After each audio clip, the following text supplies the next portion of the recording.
Barbell deadlifts, barbell squats, overhead press, lat pull down, chest press. And when you're ready to stop, repeat. That's how we climb Olympia. When you push that extra rep, when you pull another set, when you lift that one last rep, you will climb the mountain and no one will forget. Bring on the build with the NASM Physique and Bodybuilding Coach Program. You're listening to Random Fit with hosts Wendy Batts and Ken Miller, winner of a Gold Markham Award for Digital Media.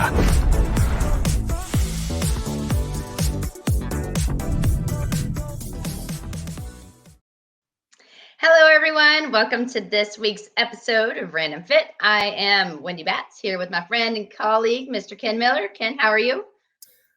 Awesome, Wendy. How are you doing? You're looking good. Oh, I am so good and really excited to talk about today because Ken and I just got back from Belgrade, Serbia, and we wanted to talk to you guys about our experience and the amazing people that we met and just the differences in training that we saw out there. And it was just such an amazing, amazing time. Yeah, I mean, to say the least. I mean, the travel, well, for me, coming from the west coast of the U.S., flying through Munich into Serbia, the trip was, lengthy, to say the least. But once we landed, I mean, it was one of those things where, Wendy, I saw you at the terminal to receive me right after baggage claim with Svetlana Cokorilo, our sponsor and host for the conference that we were there for.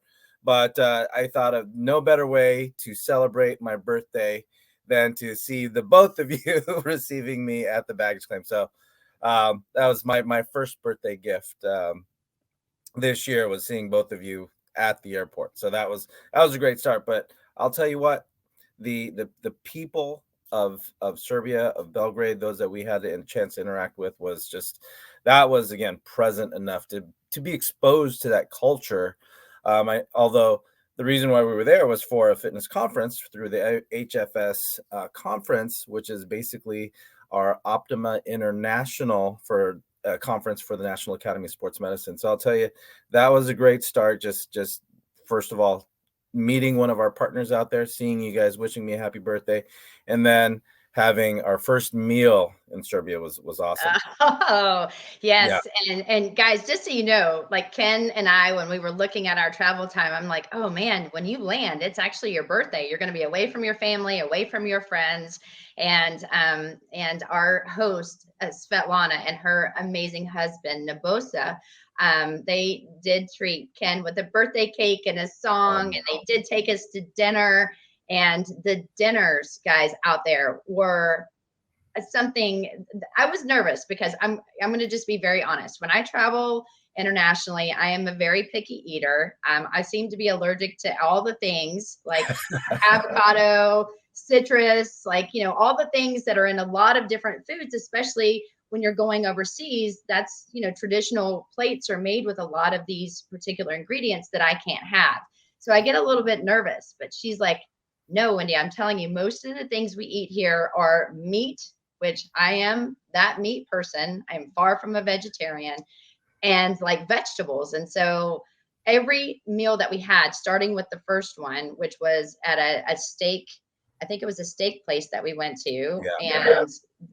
And they ordered for us, which made me even more nervous, but everything they ordered was so good. I mean, we sat, we had a chance to not just get to know Svetlana and her husband Nebojsa better, but we also had an opportunity to interact with a couple of the other presenters, Darren Dillon with TRX, who's out of Dublin, Ireland. So he was awesome, great person. Then we had Turk from Turkey, Biakila, who's one of our National Academy of Sports Medicine master trainers that's out there in that region. So he had flown in from, I think he's from Istanbul. Right. He teaches at university. He's a strength performance coach for wrestling and soccer out there, I believe. So very much somebody who uses the OPT model with how he trains and how he educates trainers out there in the region. So we had a great dinner overall with food, but also had an opportunity to talk to other international educators and presenters. So day one started off, actually couldn't have started off any better, just because Right. of who we got to meet with, face to face with Svetlana and Nebojsa, because there are our partners, and we trained them virtually a year and a half, 2 years ago, maybe. So it's actually great, these days to actually see people face to face. So that alone on the first day was awesome. Yes. And today on Random Fit, we're talking about being on the road. When we went to Belgrade, Serbia with our partners from HFS Systems, so Health and Fitness Systems. That was our day one. But day two, guys, like we were like, all right, today's the beginning of the conference. And they're like, well, our actually opening starts at 7 p.m. And so Ken and I are like, what? And they're like, you know what? Be ready at 10 a.m. Meet us downstairs in the lobby because we're going to take you to see Serbia. And like I said, these hosts were absolutely amazing. We got a chance to see Belgrade Fortress and what is it? I'm going to butcher it. Is it Kalamegdalon. Calamegalodon, which were, basically where, back in, what was it, 1152, I think was when some of this was built. And just looking at, just the history. And of course, there was a lot of information about the wars that have just recently happened. And we say recently as of 1995, 96. And the different splits into what are now 6 different countries in relation to being one gigantic USSR. They were amazing. Like just they were being able to tell us all of this stuff about the history, speaking in English, and their English was phenomenal. Looking at some of these churches, and then taking us to lunch for yet a traditional Serbian lunch that I ate more of that meal than I think I probably ate in one sitting the whole time we were there, because they ordered all of these different dishes and they're like, you must try this and you must try that. And again, all really, really good food, but just them taking the time out of their day before they were doing this grand opening, beginning of Optima International, the inaugural year, their very first Optima.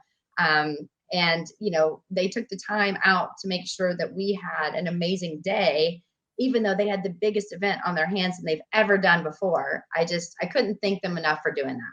Yeah, and for that we are very, very, very much grateful. I mean, because coming from where we are in the U.S. and knowing what little we knew about that region of the world, it was a great educational experience. So I encourage anybody who's listening to this podcast that when as Wendy and I are learning, having gone to Germany to present and Dubai to present, and now just recently in Belgrade to present and share what information we have to share when it comes to how we train people using the OPT models. What really helps us understand the needs of the attendees is the fact that every region of the world is in a different place when it comes to how they've integrated fitness information. So my thoughts and my realization on this trip, Wendy, was the fact that, for us to really understand what our audience needs when we're presenting live is we just need to better understand culture, right? Yes. And from that standpoint, when I say culture, not just culture of the people, what's their activity like, what's their food intake like? Because here, if in the US, relatively speaking, everybody's in a hurry. Right. Yeah. And talking about food, we could have a food, we can have a food episode for Random Fit. But when you think about the quality of the food, you and I were both thinking, how many ways can you prepare paprika? Because oh my gosh, paprika. Paprika. For us, it's just like, okay, what you put into deviled eggs, right? And that's all that was to me. But then to see them say, okay, that's a cottage cheese with yellow paprika. I'm like, yellow paprika? It was cream cheese, not even cottage cheese. It was cheese, phenomenal. Yeah. and then they had another baked paprika with a little garlic in it, which was red, but I had no idea it was what it was. And then, other ways they've prepared it as a spread. I was like, I had no idea. Here we are sitting down, and we've seen it prepared 4 different ways, where before that meal, it was just something you put in deviled eggs, or if you wanted to spice things up a little bit. But back to the point of understanding, being in Belgrade and trying the food and watching the people, and that really gave me some insight on the fact that, okay, we have issues here in the US when it comes to food selection.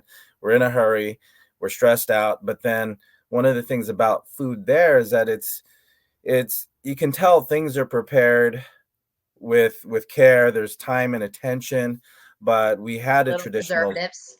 yeah, yeah, traditional Serbian meal, and it's just, going basically from farm to table is what we called it. And one of the trainers explained to me, is like, we want to have the least amount of steps as far as how the food is handled between when it's pulled out of the ground to when it hits the table. So that's where we said, okay, well, that's what we call farm to table. Where it's like, well, we just want the least amount of hands on this to make sure it's the best quality, most unadulterated version of food that we can have. And I think that was what really makes that initial experience come alive, was the fact that, it just, oh, okay, so there is time and attention to food. There is a little bit less stress, a little hustle and bustle in that region. So when it came to the presentations, we could talk about how trainers can apply assessments and exercise selection to their clientele better, because now we have a better understanding. Okay, what are the physical demands? What are the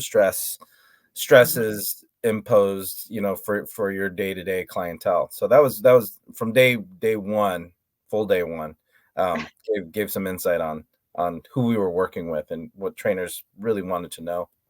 Yeah, and then after we had this experience at lunch, we came back. Everyone got dressed up. It was a more of a formal type of what they called the opening of Optima, and they had all of the attendees show up. All the presenters were there. They brought in people that had their federation, and this was I think the president of the Federation for Fitness and Recreation, if I'm not mistaken, as well as entrepreneurs that were more on the business side and financial side. Did an opening. His name was Yosha, and he was phenomenal. And they had motivational trainers and speakers that were there.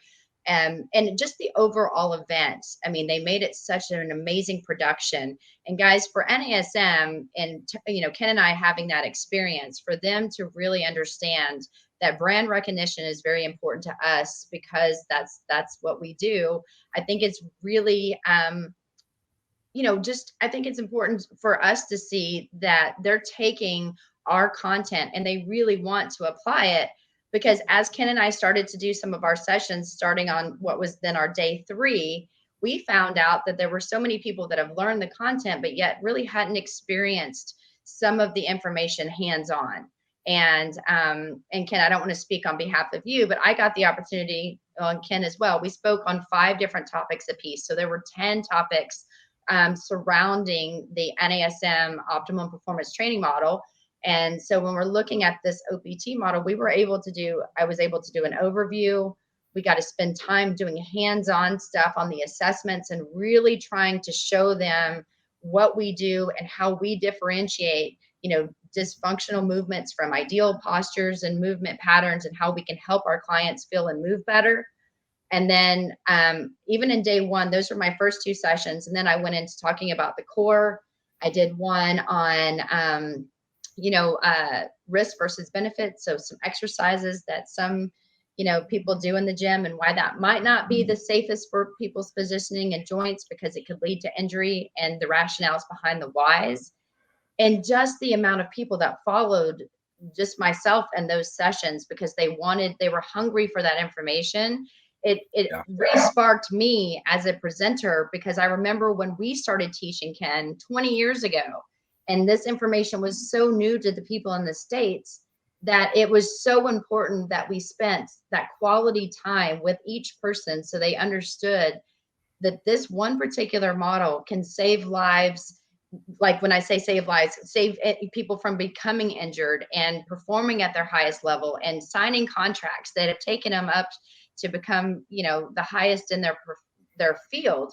It just was so absolutely rewarding for me.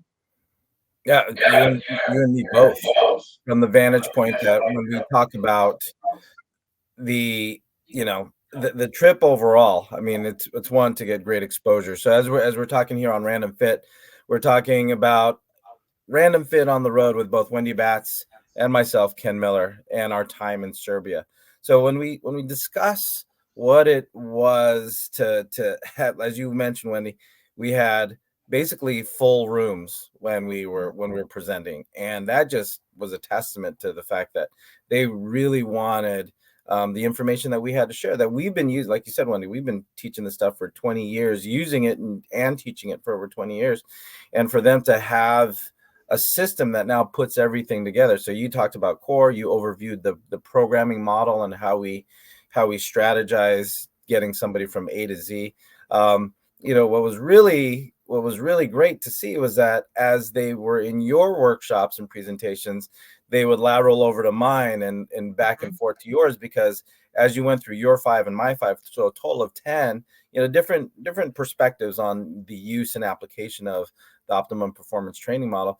It's our hope as we do this, with different conferences, that people can take your information and my information and kind of stitch it together and have a better idea of use and application, which is, I mean, it takes people years of studying the NASM OPT model to really now truly be comfortable and competent at it. So within 2 days, that's a lot of information Yeah. to absorb. And that's where, I think if you've been getting as many direct messages and emails as I have, they're staying in touch. I mean, here we are a week home now. They're staying in touch and trying to figure out, okay, well, I used it, I tried it. Now here's my questions on it. And that is the most, encouraging thing about the trip, is the fact that they just didn't go to a conference, right? They were hungry and searching and now applying the information, which is the best thing any presenter can ever hear, is the fact that you learned something that I had to say, you absorbed it, and now you're actually using it, right? Even if it's one thing out of 5 hours that you've had a chance to listen to me yap for the workshop, but you're actually using it. And that was the best thing ever, when, staying in touch with some of these people. Yeah, and I mean, and overall, when we were talking about this conference, again, it was the inaugural inaugural year of the NASM, like the Optima International. And so again, we hold that very close to our hearts, and so we didn't know how this was going to go. And the way that they, HFS set this up, it was very top notch. They didn't, I don't think they left a detail out. I mean, one of the things that I personally I couldn't thank them enough for even thinking about, because I didn't know that this was available. When I presented with other individuals that did not speak English, and we had to go and present, Ken, you and I have done this multiple times. When you're on stage and you're talking, I'm very passionate about it when I'm on stage. I love talking about the information. I love talking about the content, because I know that it works. And that's why I use this particular system and why I always have. But when you're in the middle of presenting and you get 2 or 3 sentences in and you have to stop, have a translator try to still get my point across, but I have to also stop and wait for them to finish the translation and then continue on to my train of thought. It's not always easy to do. And it really is a science that you've got to practice on. Well, one of the things that I loved about this particular conference, and one of the things that they did, was they had translators in the back, in the corner, that were plexiglass, so we couldn't hear them on stage, but they could hear us very well through the mic, and they were translating English into Serbian just through headphones. So if someone did not speak English, which most people did, but if they felt more comfortable learning in Serbian, then they could listen to these headphones and hear the translation while I was presenting. So it was like literally almost word for word.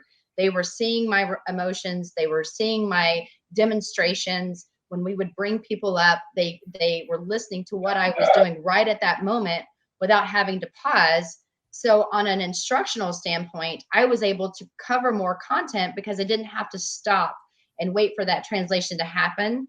And I think that was one of the things that I particularly was very appreciative of, because I think it was really good for the audience, but it was also good for me as a presenter. And I know, Ken, you felt the exact same way, because if we wanted to go into someone else's, we could actually have it in English. So while they were speaking in Serbian, the translators were translating in English. And so we also got to be a part of it, and there was no language barrier whatsoever. Right. And that was huge, but you know, something I kept saying, it's like, your English is better than my Serbian. So, so when it came to communicating, the fact that, you know, they know English, they understand English enough to understand a technical, you know, a fitness-based conference in, you know, in language that's not of that region, you know, that impresses me everywhere we go, when you know, when they can actually listen to us. But the fact that, you know, Svetlana and Nebojsa, they left no stone unturned when it came to how they promoted, how they executed. Their staff was great. You know, everybody who they had that had a role, it was seamless as a presenter. It was one of those things, like, I was never in need of anything. They were always preemptively making sure that I had what I needed to present, and you know, it was so seamless. So for the 2 days that we were there and the information that we had to download, the fact that, you know, there was such passion in the field, in the audience for what we had to speak of, all the way from reviewing our training model, looking at basic components of the model, like with core, and then, you know, I had a perspective on corrective exercise in the shoulder, working with rotational athletes, you know, different aspects of how we might use the model for more practical application. So the 2 days were great. You know, it was really a tough thing to say goodbye, because it was I know. There was so much more to see. So, you know, I don't know, Wendy, if you were approached by some of the trainers asking, okay, how long are you going to be in town? Can you come to my facility, or would you like to see my facility? So there were a couple invitations like that. So leaving, you know, the day after we're done presenting is always tough, because now you really realize, like, oh, this gym is over here, and this trainer is training over here, and, you know, wanting to see how trainers train and the environments that they work in is definitely something I like to get a little bit more of in future trips. But overall, it's, you know, they're just so excited to, you know, to try things out and to apply this information. So that's really encouraging, and that's what really charges my batteries when it comes to, okay, well, what can we do next? Who can we help, you know, at the next event? And you know, one other comment that I found fascinating, and I think sometimes when we live in the States, we take it for granted, but you know, gyms out there are nothing like the gyms that we have access to here in the States. And they really are trying to grow the fitness industry out there, because you know, there's not a lot of people that can afford some gym memberships. So they're working on, you know, being cost effective to try to get everyone in to change their lifestyles and their journeys when it comes to health and fitness. And so, you know, when we were talking about certain gyms that we have here where you can get your nails done, your hair done, you can, you know, do your workout, you can shower, go into saunas and go into swimming pools, or play a pickup game of, you know, racquetball or basketball. I mean, you know, they didn't have a lot of facilities that were like that, because they said that they didn't know if that would, quote, work. And so just the fact that they wanted to spend time, you know, some of these people that really wanted to open up more clubs around Belgrade and surrounding areas of that region, I found sometimes we take these things for granted. And, you know, and again, at the end of the day, if you're going to the gym, you just need equipment. You need a room, you need trainers, you need people that have a system. I think, you know, we're now implementing that into Serbia, as well as a lot of the other, with some of our other international partners. But I just found it fascinating that sometimes I'm like, what do you mean you don't have this? Or what do you mean that type of gym's not available?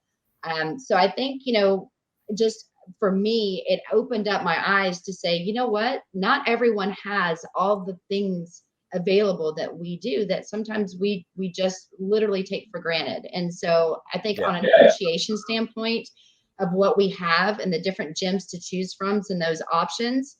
But I took a picture and actually showed Ken that right outside our hotel, there was this one area, there was one gym on the corner that had a few kettlebells, that had, I think, a leg press and a bar in it, like, a barbell rack. And that was it. Like, they had a clock that was just standing on the ground, and they had graffiti on the walls and everything like that. But it didn't even have lighting really in there. And so, but they're like, well, but this is a place where somebody, this person owns this gym. And so it just was like, I took a picture because I just was like, I was amazed, because I've never seen anything like that, even in very, rural areas. I've never seen anything like that. So the fact that they want to grow and they want to really take our culture in and embrace that and then make it their own. I couldn't say enough of just the questions and the passion. It was phenomenal. Right. So just for clarification, there are gyms with health, with the amenities of treadmills. Oh, yes. And here's the thing, like within 3 miles of my house, there's 6 facilities that you can go to, right? At varying levels of membership and amenities. So they are there, just for clarification. It's not as readily accessible, nearby. They might have to travel a little bit farther, which a lot of times for all of us, sometimes, to go that extra mile for something else might be worth it, depending on what you're looking for. But yeah, what you showed, Wendy, and that's what they said. It's like, it's not uncommon, right, that they're there, but it's not like what a lot of us have done over the last couple of years and basically curated your own home gym, right? You have your own set of dumbbells, the bench, which for a lot of garage gyms that I've seen out there and know that are out there, it would have been better than what Wendy had seen, as far as, okay, there's no cardio, it was all dumbbells and barbells and a few kettlebells, and that was it, right? Which is more common than what we would see here for what would be charged for as a membership, right? Mm-hmm. You might as well just go to your neighbor's garage and work out there, because that was a little bit better. Size. Yeah, same size, right? Oh, well, I just want to say, Ken, first of all, I was really excited when you're like, let's talk about Serbia, because I know like you said, we could talk about the food all day. We could talk about the unbelievable attendees and the relationships that we've made. Right. We could talk about, what an honor it was that NASM sent you and I out. They could have sent anyone. And so the fact that they chose us to go out to represent NASM and the brand and the model, I can't thank them enough. But again, hopefully we have Svetlana and Nebojsa listening to this, because I want them to know that they did an exceptional job on this conference. They had, TV, national TV come in and interview Nebojsa, talking about, just what this conference means to the Serbians, as well as everyone that attended. I mean, there was 48 sessions, 27 presenters, and just, the way that they handled the whole situation. If there was any kind of stresses or something that went bad on the back end, we were never made aware of it, because it really did seem to go better than most conferences, especially on the very first try. They did a phenomenal job, and we can't thank them enough.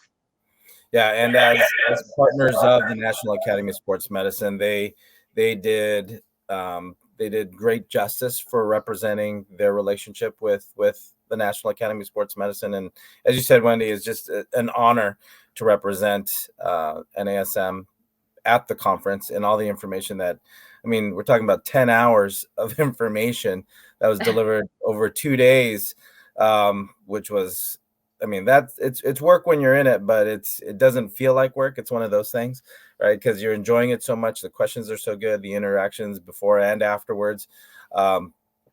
it's just to know that people are interested and looking to see, not just, okay, well, can I get credits for this, which they don't have that over there, as far as continuing their certification, but it's just, how can I use this? How can I help more people? That was the energy and the vibe that I was getting from everybody out there. So, and their certificates, they printed out these amazing little like certificate of yeah. completion, and people were standing there taking pictures, posting it all over social media that they had gone to this conference, and it was amazing. So Ken, you did a phenomenal job as always. I always enjoy listening to you present.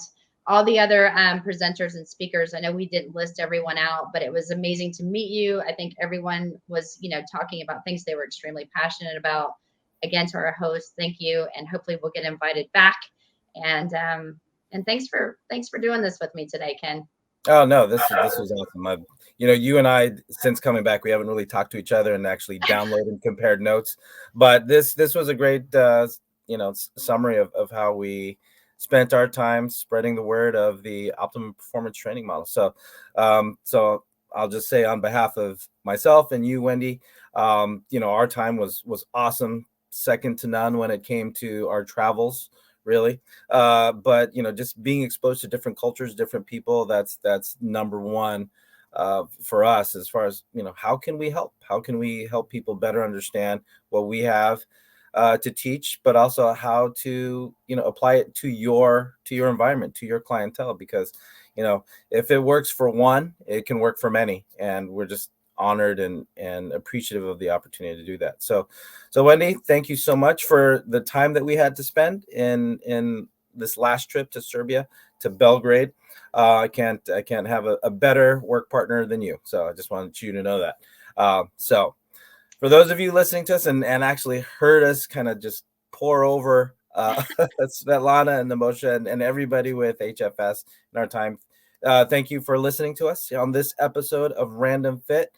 But as we say with every episode, like, follow, subscribe, comment, and let us know what else you'd want to hear us talk about on Random Fit. So until next time, take care and be well.